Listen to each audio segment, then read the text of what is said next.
创世纪第40章，约瑟解梦。这代志以后，埃及王的州政长甲督邦长得罪因的主埃及王。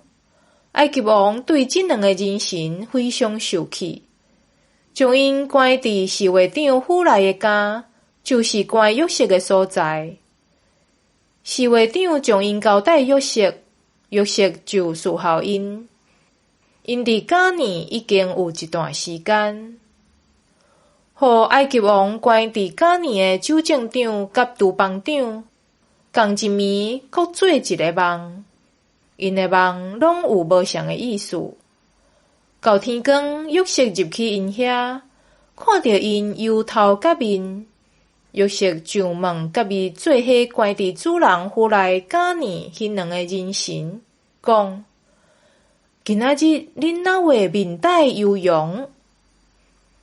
因甲伊讲：阮两个拢有梦着梦，无人会晓甲阮解梦。约瑟甲因讲：解梦的才能是上帝所赐的，请甲我讲恁的梦。州政长就对约瑟讲伊的梦，讲：我梦中看见伫我的面头前有一丛葡萄树，树顶有3枝树花，拍黄开花，就结规拍成色的葡萄。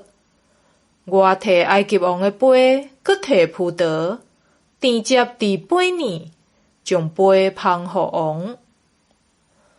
约瑟甲伊讲：你的梦的意思是安尼，3枝树花就是3日，3日内，埃及王要将你对监狱带出去，甲你复职。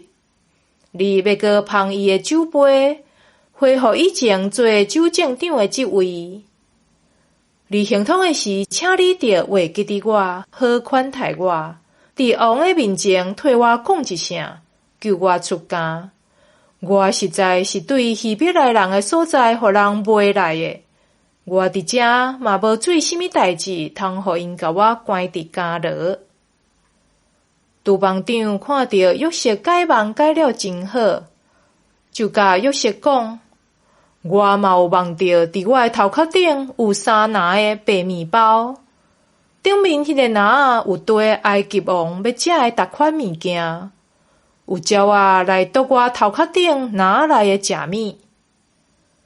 约瑟应伊讲：你的梦的意思是安尼，3个篮就是3日，3日内埃及王要将你对监狱带出去，斩你的头，搁甲你吊伫叉架，白鸟会来夺你身躯的肉。到第3日，拄拄是埃及王的生日，伊办桌请所有的人神。王将州政长甲督邦长对监狱带出来，互因徛伫众人神的面前。